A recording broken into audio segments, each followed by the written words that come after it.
You are young. I'm 17 years old. You're ambitious. I worked my face off. And you want to make it big early in your life. So in today's video, I'm going to reveal the 7 principles for teenagers and people in their early 20s to become millionaires. Now, I made my first $1 million at 18 years old, and no matter what you see on TikTok, I want you to know that that is not normal. It is not normal in any shape, form, or fashion, but it is because I followed these 7 principles. So what I'm going to reveal to you today not only helped me make my first $1 million at 18 years old, it has helped me to amass a net worth of tens of millions of dollars by the age of 23. So I'm speaking from experience here, but I do want to make it clear that no matter what anyone says, I will hold my hand up and say that a very large portion of why I'm in the position I am today is because of luck, or the grace of God in my opinion, and timing. So just factor that in. Now real quick before we get into today's video, I've had tons of people over the years ask me to do like Q&As on Instagram or even here on YouTube where I answer questions to people's specific cases, you know, their particular question. And I'll be honest, my main Instagram is just a stupid place where I post photo dumps from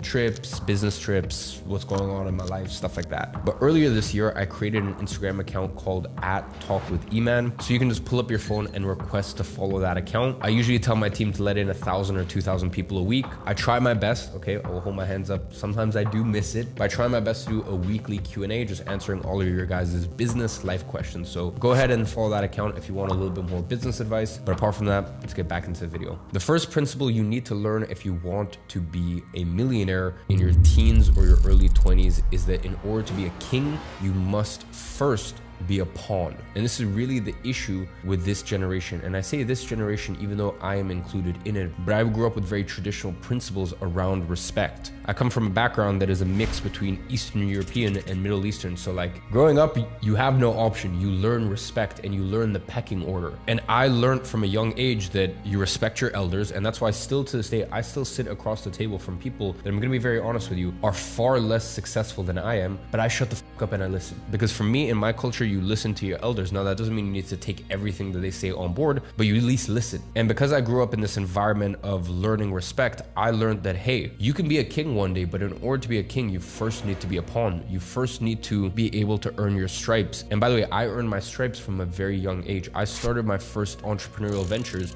when I was 14. And I learned what it was like to work with clients and, quite frankly, for lack of a better word, be their little bitch boy. I learned what it was like to pay my dues no matter what. It's kind of like, listen, when you're young and you join a football team, you're going to be the one who's the ball boy. At the end of training, you're going to be the one who is expected to carry all of the equipment to and from. And you need to go through that to one day become the captain. You don't just come in, especially as someone who is young, and become the captain all of a sudden. And that is the issue with today's social media bullshit society. They look at things and they look at people and they go, okay, I'm going to jump from here to here, and I deserve that for some reason. And I even get this to this day. People say, hey, Iman, why do you recommend business models that you used to do?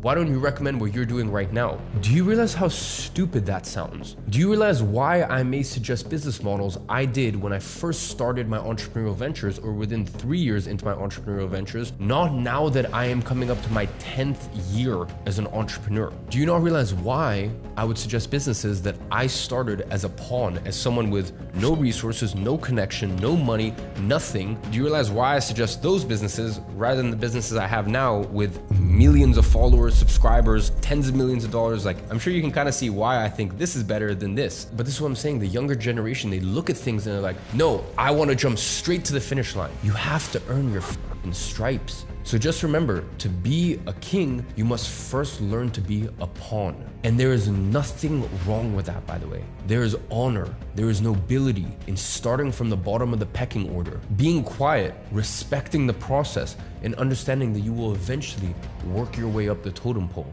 Now, the next principle for teenagers to become millionaires is dress to elevate.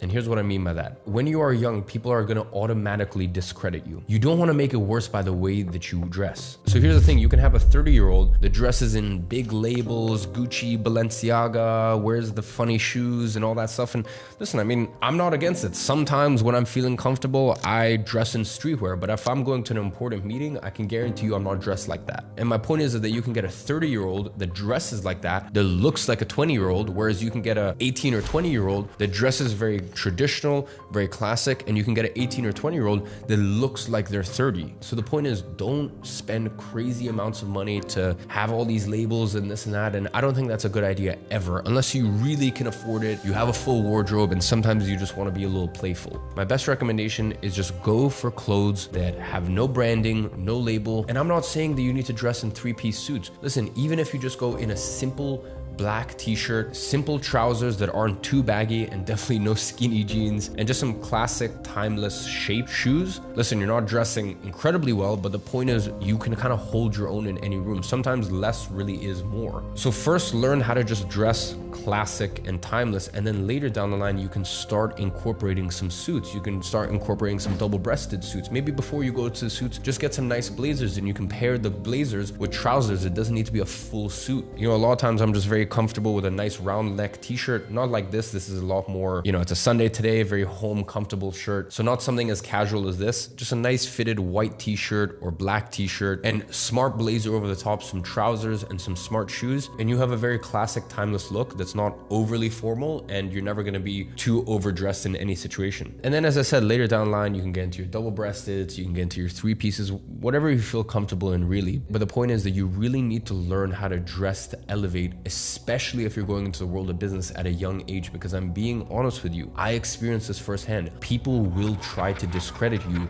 because of your age. So don't give them any excuse or reason to make it an even bigger thing than it needs to be. So dress older than you are. Now, the third principle for teenagers to become millionaires is have something external that humbles you. And here's what I mean by that. There's a lot of people who are young with a lot of ambition in their life, but the issue is there's nothing in their life that has humbled them. Things that will humble you: combat sports. Business will humble you, because no matter how good you are, when you get in the world of business, the market will tell you how good you are. I'll give you a perfect example. I remember when I was 17 years old, I had gotten up to, I think, 15 or 20 grand in my business at that point. I dropped out of school the month prior, and I hired my first employee, full-time employee at $50,000 a year, which, by the way, for a first employee was like, at 17, that was big for me. And I'll never forget it. This person even moved country to join my company, aka just me. And within 3 to 4 days, he quit, packed up his stuff, and went back to his country and was like, I do not enjoy this work. And I remember it was one of the very few times I've ever cried in my life. I remember talking to my mom and just crying and just being like,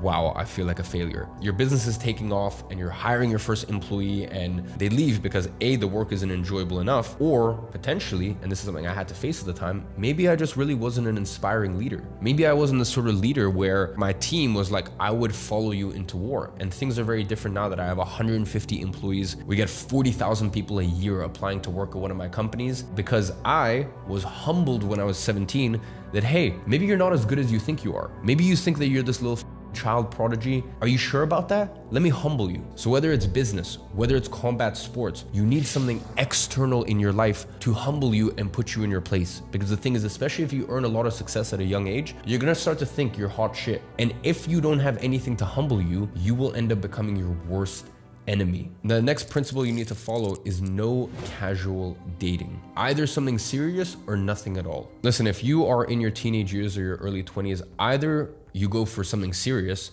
no casual dates, no casual flings, stuff like that. Listen, you are a man in your early years. Make something of yourself, and either have a partner early on that will support you through that as something serious, or none of this casual Hinge, Tinder, blah, blah, all this bullshit. None of this casual dating bullshit, because let me tell you something, it is taking you away from your best years to build. And the other thing is, we live in a very brutal dating culture. I'm gonna be very honest with you. So why be 19 trying to navigate this crazy difficult dating culture where there's successful men all around the world that through Instagram and all of these other mediums have access to all these women? Why would you at 19 try to compete with that? Either you have that serious girl that holds it down for you, or don't try to casual date. If you want to casual date and have your fun, and listen, I'm speaking as someone who has had both sides of the equation, and to this day, I still like to have my fun. There's nothing wrong with it, but I put my head down and worked like a dog for years and years. And I remember even being 19, 20 and being a multi-millionaire. And I said to myself, what's the point of me really focusing on women and having fun and enjoying myself with all these women when girls don't want guys who are 19 or 20? And you need to understand this. As a guy, you become most attractive once you get past the age of 25. Really from 25 to 35 is when you're most attractive to women. And it really only starts at 25. So I remember even being 19 or 20 and I'm like, yes, this is great. I'm a multi-millionaire. I'm all these things. But like, let me just keep working. Like I'm on a roll. I got momentum. Let me just keep this going rather than trying to have the most fun and date girls and blah, blah, and all this crap. So as I said, no casual dating. Either you are dating someone serious that you're like,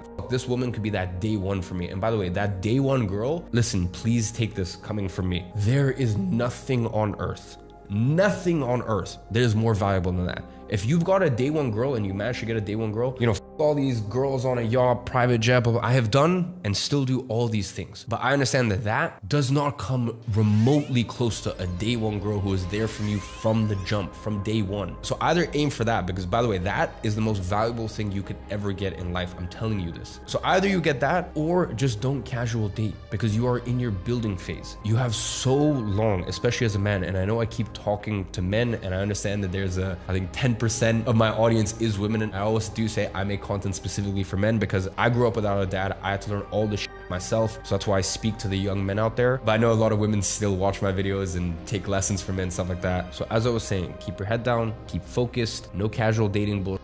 And then once you made something of yourself, pop your head up and then you can have a little bit of fun before eventually, hopefully one day you find your actual queen. Principle number 5 is keep your circle small, but your influence large. And here's what I mean by that. There is nothing wrong with many people knowing you or with you having many acquaintances, but you should have very few friends. And here's the thing, most people in this bullshit fake life don't know the difference between an acquaintance and a friend, because most people don't understand what true loyalty is. They are around people that they don't like. They're around people for clout or money and this and that. And that's why, by the way, it's so important to get yourself strong first. So this way, people later down the line can't throw money or women or clout at you and you're impressed by it. You need to make yourself strong. You need to make yourself a fortress. But back to the point, keep your circle tight, but your influence large. Many people can and should know of you. And I'm not talking about having a massive social media following or this or that. I just mean even in the industry you're in, never unnecessarily burn bridges. Always be very polite and courteous to people, but always understand that you can probably only have a select handful of true friends, true brothers in arms, true people that would love you and do anything for you. That's a very, very small circle. So your circle of influence can and should be large, but keep your actual circle solid and full of good people. The next principle you need to follow is that God will always test you to see what you can handle, and if you can't, he will take it away from you. And this is very, very important, because becoming successful and making your first million in your teens or your early 20s, that's great. Congratulations. Can you keep it now? And not only can you keep it, can you multiply it? Because that's a lot of pressure. Listen, if you make your first $1 million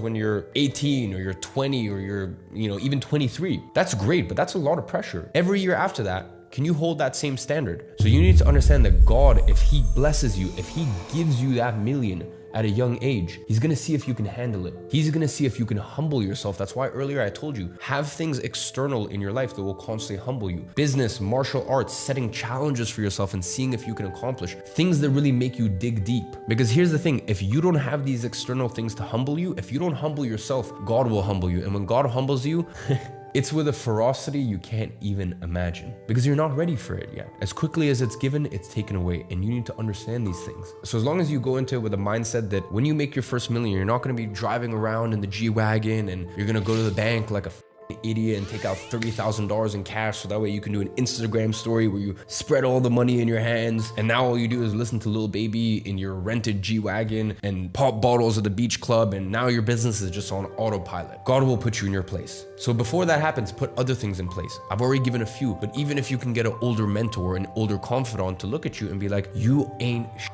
Doing it once is nothing special. You're only a legend if you can do it back to back to back. That's when you're a legend. Now, the last principle to tie it all together is invest early and invest as much as you can. Here is the thing. If you make money at a young age, try to get away from you as soon as possible. I'm talking about property. I'm talking about maybe even buying some physical gold. I'm talking about things where the money can get away from you and it's not easy to sell. Here's the issue sometimes, and I'm not totally opposed to it. Here's sometimes the issue with crypto or stocks. You can buy and sell very easily. You can't buy and sell real estate very easily. So buying things that aren't actually very liquid at a young age, I think later down the line, once you're established, that can actually be a detriment. It actually makes things a little bit more difficult. But when you're a young age, you are your worst enemy. You're probably the biggest reason you're gonna f this up. So what you want to do is once you make money, push it away as quick as possible. Because here's the other thing, and once again, I'm talking from experience. When you are young and you make a lot of money, you know what people think? People don't think, oh, well done. People think you got lucky. So there's no point being 19 years old, driving all these supercars and blah, blah, all this stuff, because you're not impressing anyone. People just think you're lucky. That's it. So you're better off taking the money, investing it. And when you're 23, you're 25, you get to an age where people can kind of believe this has happened a little bit more. Maybe, you know, you're 22, but you dress the part and people think you're a little older. And that's when you can enjoy and you can live it up and you can do these things, because when you get out of your supercar, people will actually think that you bought that. But when you're 19 and you look young, people will either think you got lucky, they're gonna think you invested in some pump and dump